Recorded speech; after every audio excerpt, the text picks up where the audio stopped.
Bonjour, je suis Yago Baumann. Et je suis Julie Sandeau.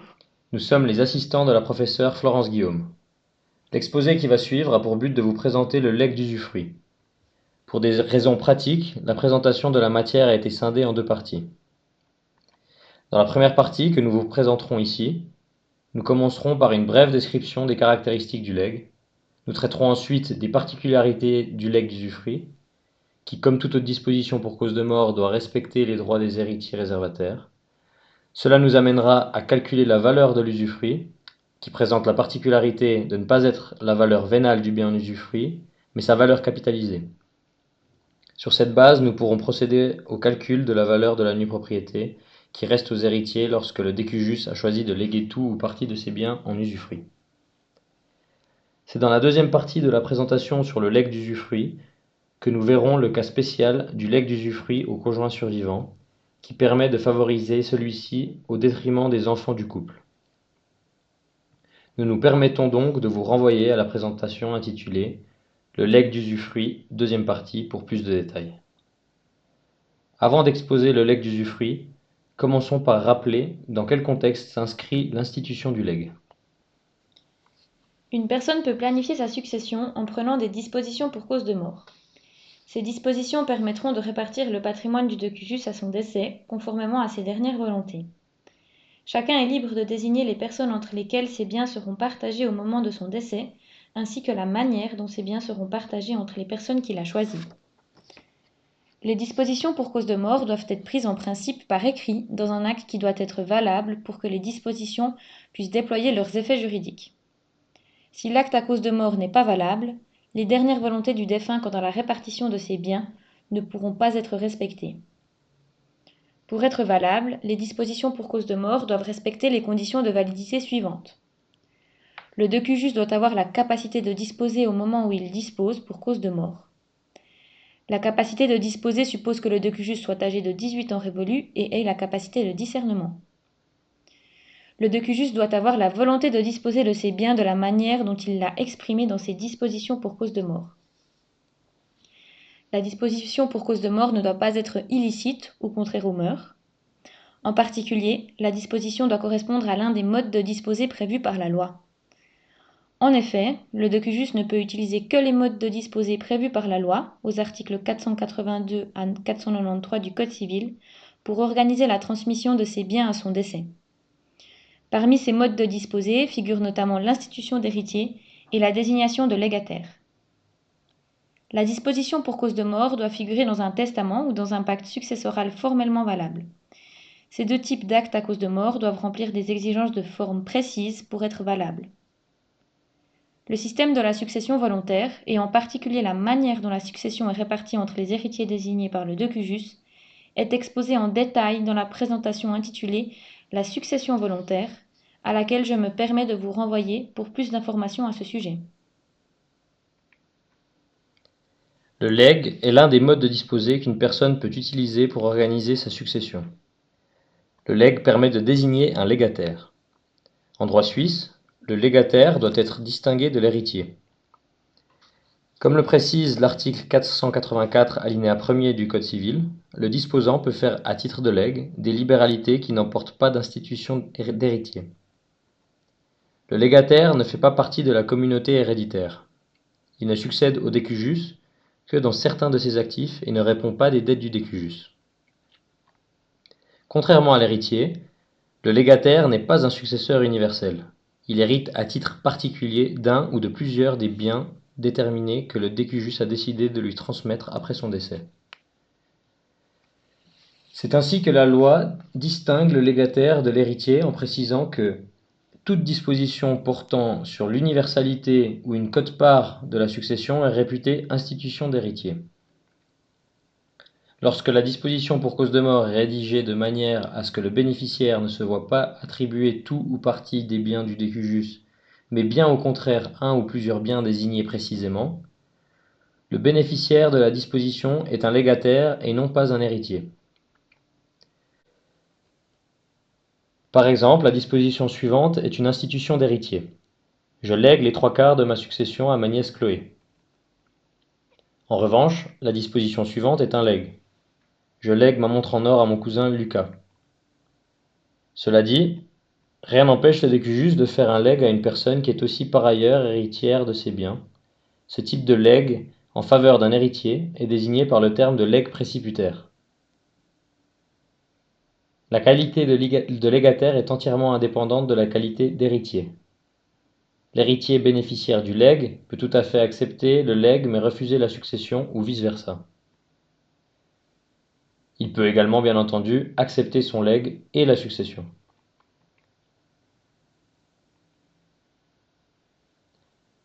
Le legs peut porter sur toute prestation qui peut faire l'objet d'une obligation et qui est destinée à procurer un avantage patrimonial direct ou indirect au légataire. Il est ainsi possible de faire par exemple les types de legs suivants. Le legs d'une chose en propriété, le décujus lègue au légataire un meuble, un immeuble ou de l'argent.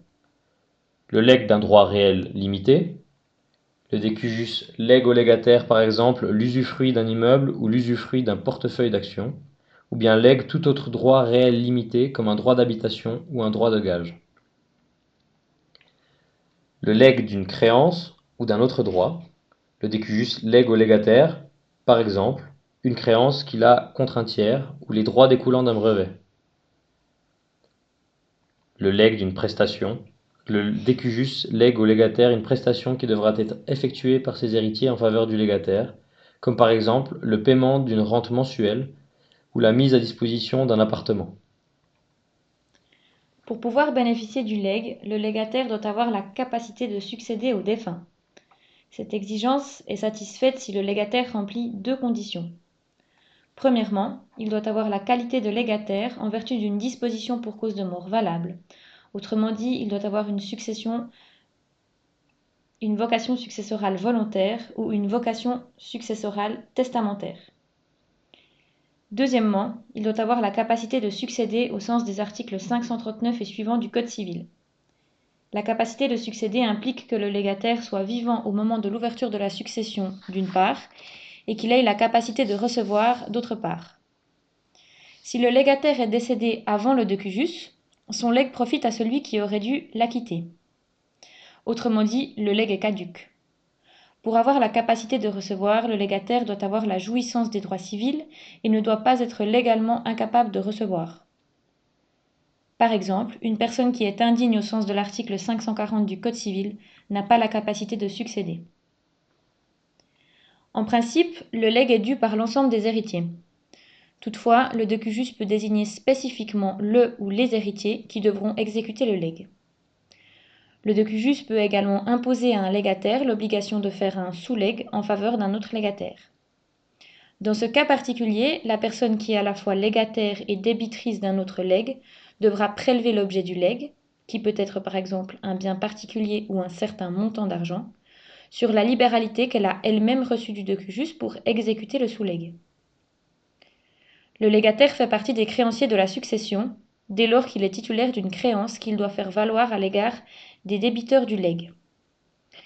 Le légataire a pour cette raison une action personnelle contre les héritiers, respectivement le légataire débiteur du sous-legs, qui doivent exécuter son legs.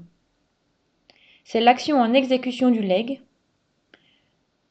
Le légataire peut exercer cette action dès que sa créance en exécution du legs est exigible, c'est-à-dire dès que les débiteurs du legs ont accepté la succession ou ne peuvent plus la répudier.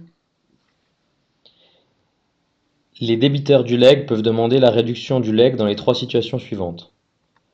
Lorsque le legs excède les forces de la succession, c'est la situation où le patrimoine successoral est insuffisant pour exécuter le legs, après que les autres créanciers successoraux ont été entièrement désintéressés. En effet, comme les droits des créanciers successoraux ont la priorité sur ceux des légataires, les héritiers vont d'abord désintéresser tous les créanciers du défunt et de la succession avant d'exécuter le legs. Les legs souhaités par le décujus ne seront ainsi exécutés en principe que s'il reste suffisamment d'actifs dans son patrimoine après le paiement de toutes ses dettes. Lorsque le legs excède la libéralité faite au débiteur du legs désigné par le décujus, dans le cas où le débiteur du legs est un autre légataire spécifiquement désigné par le décujus, le débiteur peut demander la réduction du sous-legs lorsque celui-ci dépasse le montant de la libéralité qu'il a lui-même reçue. lorsque le legs excède la quotité disponible. S'il y a des héritiers réservataires, ceux-ci peuvent demander la réduction du legs lorsque le legs excède la quotité disponible. Le décujus ne peut, en effet, disposer librement que de la partie de son patrimoine qui n'est pas réservée par la loi à cette catégorie privilégiée d'héritiers. On rappellera à ce sujet qu'il y a deux catégories d'héritiers qui ont droit à une réserve héréditaire en droit suisse. Il s'agit des descendants et du conjoint survivant du décujus. Lorsque l'une de ces trois situations se présente, le débiteur du legs peut refuser d'exécuter le legs. S'ils ne parviennent pas à trouver un accord avec le légataire pour réduire le legs d'entente entre les parties, les débiteurs du legs ont à disposition une action en réduction du legs qu'ils peuvent intenter contre le légataire. Le legs d'usufruit est l'un des types de legs autorisés par la loi. Le décujus peut léguer l'usufruit de l'un de ses biens à une personne de son choix. Par exemple, il peut léguer l'usufruit de la maison familiale à ses enfants. Le décujus peut également léguer l'usufruit de l'ensemble de son patrimoine à une personne de son choix. Par exemple, il peut léguer l'usufruit de tous ses biens à son conjoint survivant. De manière générale, l'usufruit peut être établi sur des meubles, des immeubles, des droits ou un patrimoine. Le bénéficiaire de l'usufruit peut être aussi bien une personne de la famille du décujus qu'un tiers, comme un ami ou une association caritative. Le régime juridique de l'usufruit est précisé aux articles 745 et suivants du Code civil. Le bénéficiaire du legs aura l'usufruit dès le décès du décujus, ce qui lui conférera un droit de jouissance complet sur le bien en usufruit. L'usufruitier aura ainsi l'usage et la jouissance du bien. Aussi longtemps que durera l'usufruit, les héritiers n'auront que la nue propriété du bien. Leurs droits sur le bien en usufruit seront par conséquent réduits, essentiellement au droit de disposer du bien et au droit d'en récupérer la pleine propriété lorsque l'usufruit prendra fin. Ce n'est en principe qu'au décès de l'usufruitier que les héritiers récupéreront la pleine propriété du bien. L'usufruit engendre ainsi une sorte de démembrement du droit de propriété qui est partagé entre l'usufruitier et le nu propriétaire. Le legs d'usufruit présente la particularité que la valeur du bien légué en usufruit ne correspond pas simplement à la valeur vénale de ce bien. En effet, l'usufruitier n'est pas propriétaire du bien en usufruit, il n'en a que l'usage et la jouissance. Il manque ainsi à l'usufruitier le troisième attribut du droit de la propriété, qui est le pouvoir de disposer du bien. Cette faculté de maîtrise du bien en usufruit qui fait défaut à l'usufruitier est le seul droit qui reste au nu propriétaire pendant la durée de l'usufruit. Dès lors que l'usufruitier n'a pas la maîtrise totale et exclusive du bien en usufruit contrairement au propriétaire, la valeur de l'usufruit est nécessairement inférieure à la valeur vénale du bien en usufruit, car il faut déduire de la valeur vénale la valeur de la nue propriété. Mais comme l'usufruitier a un droit de jouissance complet sur le bien, il en épuise la valeur économique aussi longtemps que dure son droit. La valeur de l'usufruit correspond donc à la valeur économique du bien pendant la durée de l'usufruit. La valeur économique du bien en usufruit dépend de la valeur du bien, d'une part, et de son rendement annuel, d'autre part. La durée de l'usufruit dépend de l'âge de l'usufruitier au moment de la constitution de l'usufruit. En effet, comme l'usufruit dure en principe jusqu'au décès de l'usufruitier, la durée de l'usufruit dépend du nombre d'années pendant lesquelles l'usufruitier est susceptible d'avoir la jouissance du bien en usufruit. Autrement dit, la valeur de l'usufruit dépend de la date à laquelle l'usufruitier va décéder. Or, il n'est pas possible de connaître à l'avance précisément cette date. Pour cette raison, on se réfère aux données statistiques sur l'espérance de vie d'un homme ou d'une femme pour calculer la durée prévisible de l'usufruit. Ces données statistiques permettent de calculer des coefficients de capitalisation. Tous ces coefficients sont réunis dans des tables de capitalisation qui sont à disposition pour calculer notamment la valeur de l'usufruit, autrement dit pour capitaliser l'usufruit. La capitalisation est l'opération qui consiste à calculer la valeur actuelle d'un revenu périodique futur.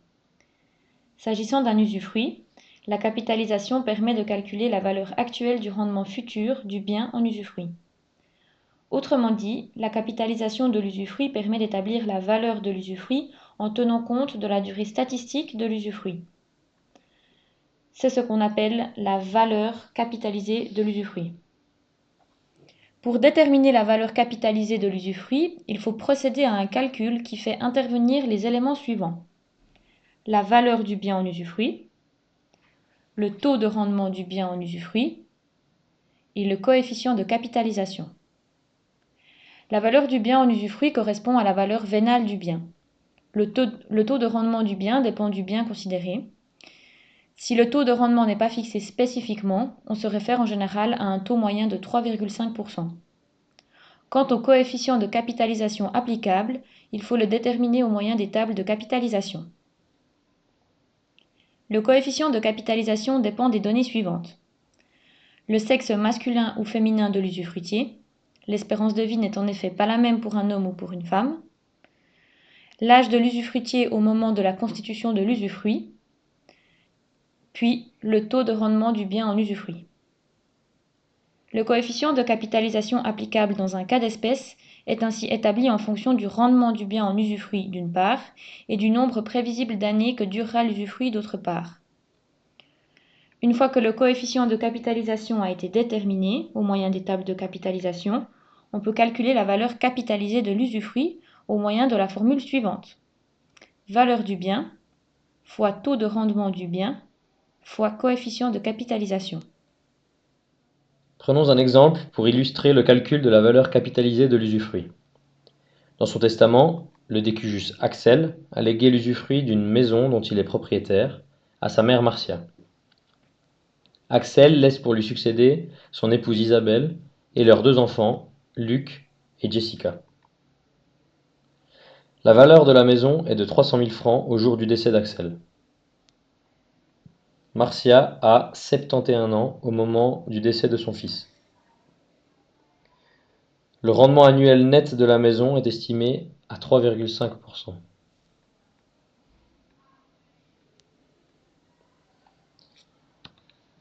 Le coefficient de capitalisation est de 13,99.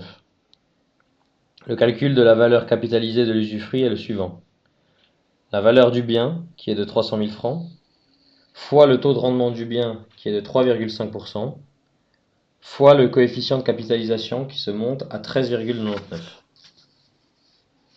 Dans cet exemple, la valeur capitalisée de l'usufruit sur la maison est de 146 895 francs. Pour effectuer le calcul, on fera attention au fait que le taux de rendement est exprimé en pourcents. Si Axel était décédé 10 ans plus tôt et que sa mère aurait donc été âgée de 61 ans au moment de son décès, le coefficient de capitalisation aurait été de 17,85. Dans ce cas, le calcul de la valeur capitalisée de l'usufruit aurait été le suivant: valeur du bien de 300 000 francs, fois taux de rendement du bien de 3,5%, fois coefficient de capitalisation de 17,85. Dans cet exemple, la valeur capitalisée de l'usufruit sur la maison est de 187 425 francs. Ces 2 exemples montrent que la valeur capitalisée de l'usufruit est plus haute si l'usufruitier est plus jeune, puisque la durée prévisible de l'usufruit est plus longue. Ainsi, plus l'usufruitier est jeune, plus la valeur capitalisée de l'usufruit se rapproche de la valeur vénale du bien en usufruit. Si l'usufruitier n'est pas propriétaire du bien en usufruit, puisqu'il n'en a que l'usage et la jouissance, une autre personne en est nécessairement nu propriétaire. Dans le cas d'un legs d'usufruit, les héritiers sont en principe les nus propriétaires du bien qui fait l'objet du legs d'usufruit. Dans l'exemple que nous venons de voir, les nus propriétaires de la maison en usufruit sont les héritiers du décujus, à savoir son épouse et leurs 2 enfants. Ils n'ont ni l'usage ni la jouissance de la maison, mais conservent néanmoins le droit d'en récupérer la pleine propriété le jour du décès de l'usufruitière. La mère du décujus est quant à elle usufruitière du bien. En raison de l'usufruit, les nus propriétaires n'ont pas la maîtrise totale et exclusive du bien en usufruit. Leur droit de propriété est en effet limité par le fait que l'usufruitier peut utiliser le bien et en percevoir les fruits. Par conséquent, la valeur de la nue propriété est nécessairement inférieure à la valeur vénale du bien en usufruit. Plus précisément, la valeur de la nue propriété correspond à la différence de valeur entre la valeur du bien non grévé d'usufruit, autrement dit la valeur vénale du bien, et la valeur capitalisée de l'usufruit. La valeur de la nue propriété se calcule donc selon la formule suivante. Valeur du bien moins valeur capitalisée de l'usufruit. Reprenons l'exemple précédent pour illustrer le calcul de la valeur de la nue propriété. Nous avons vu dans cet exemple que si l'usufruitière Marcia a 61 ans au moment du décès de son fils Axel, la valeur capitalisée de l'usufruit sur la maison, dont la valeur vénale au décès du decujus est de 300 000 francs, correspond à 187 425 francs. Sur cette base, nous pouvons déterminer la valeur de la nue propriété en appliquant la formule suivante. Valeur du bien en usufruit moins valeur capitalisée de l'usufruit, soit 300 000 francs moins 187 425 francs.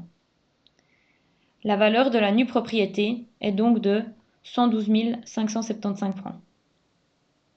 Si le decujus n'a rien précisé à ce sujet, les nus propriétaires sont les héritiers.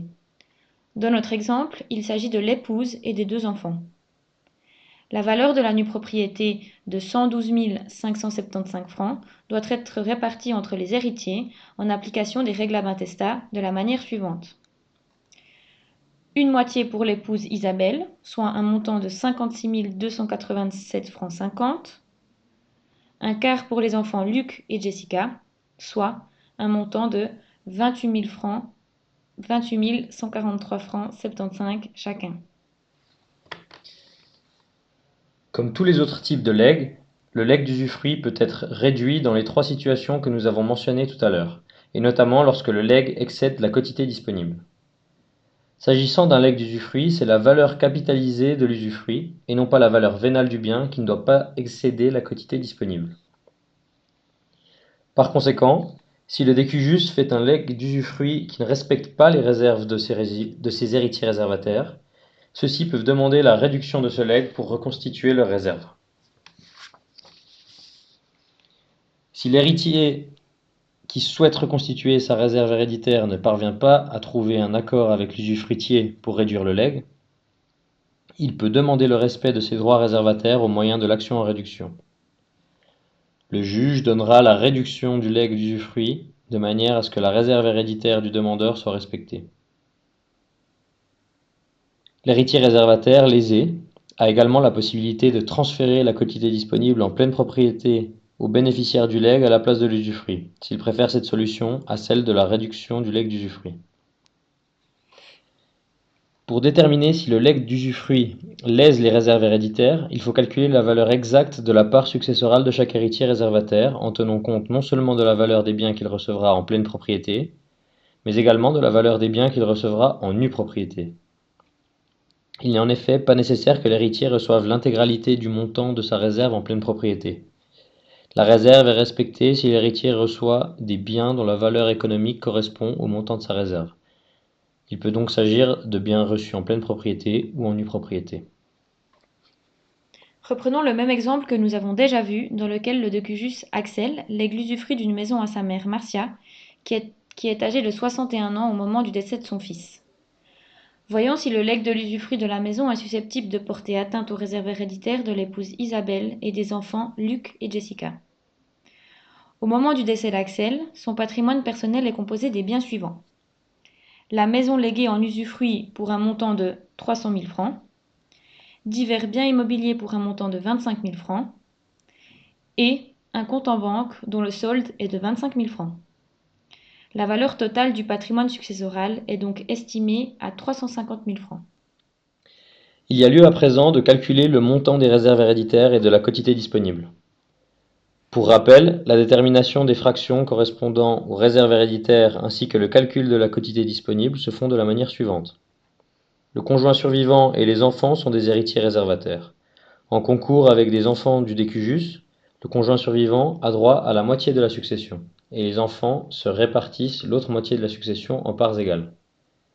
En l'espèce, il y a 2 enfants, et chaque enfant a donc droit à une part intestat d'un quart de la succession. La réserve héréditaire est de la moitié de son droit de succession, ce qui donne une réserve d'un quart pour le conjoint survivant. Pour les descendants, la réserve est d'un quart de la succession à se partager entre eux. En l'espèce, chaque enfant a donc une réserve héréditaire d'un huitième. La quotité disponible est d'un demi.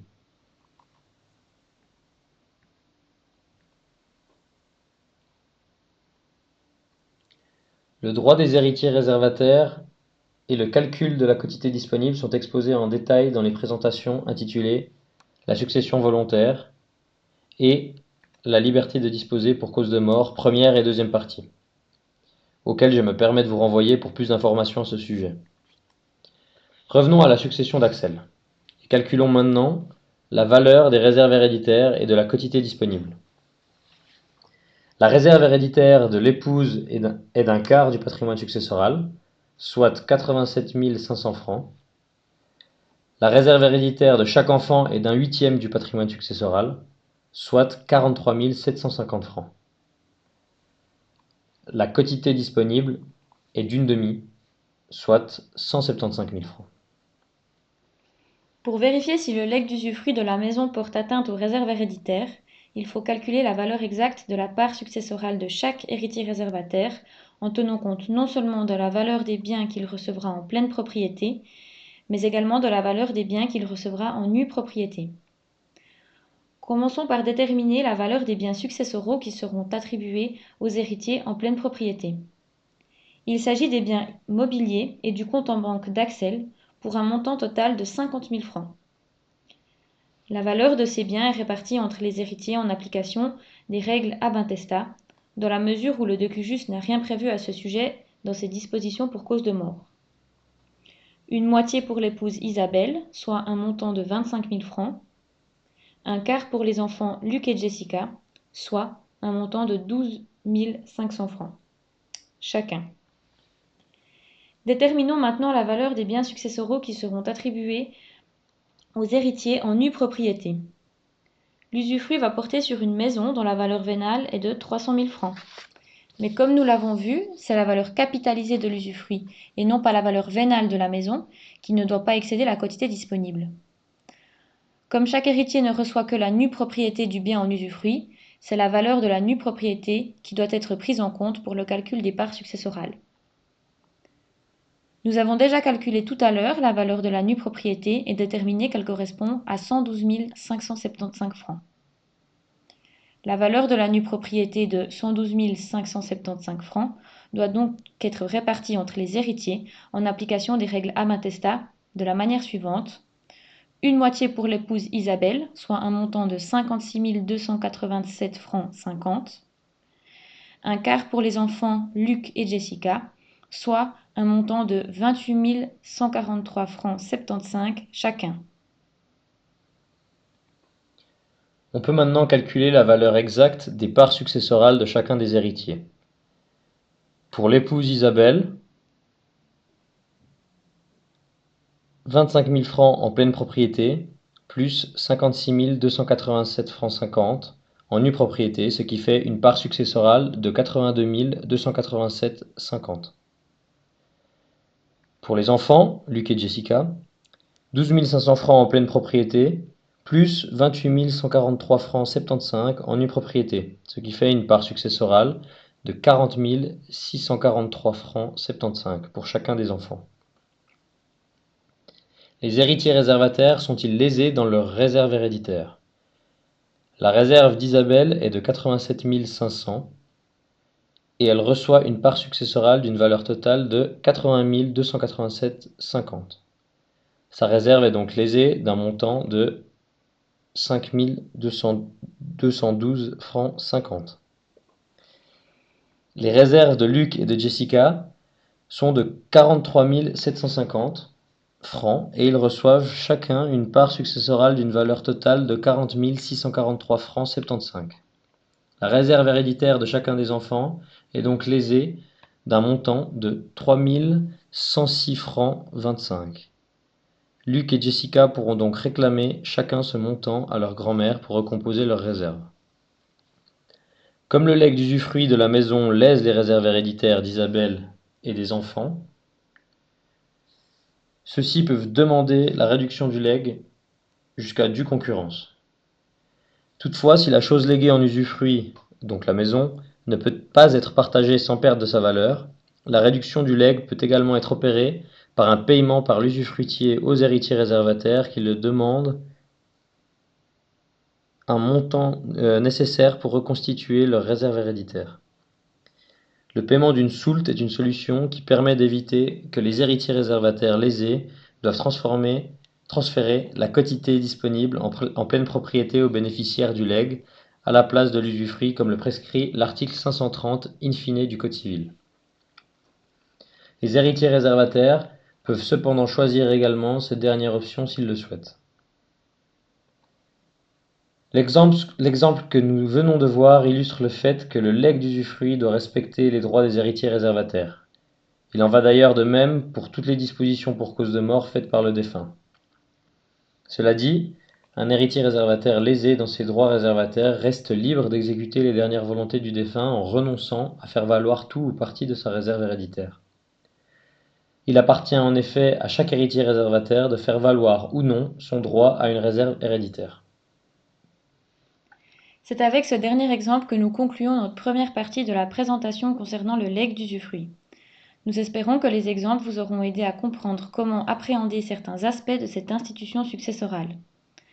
Pour la suite, concernant le legs d'usufruit au conjoint survivant, nous nous permettons de vous renvoyer à la présentation intitulée « Le legs d'usufruit, deuxième partie ». Je terminerai en précisant que cette présentation a été établie par la professeure Florence Guillaume uniquement à des fins didactiques. Cet exposé contient par conséquent certains raccourcis qui sont inévitables dans cette optique. Le praticien saura identifier ces raccourcis lorsqu'il est amené à planifier ou à liquider une succession comprenant un legs d'usufruit. Nous vous remercions de votre attention.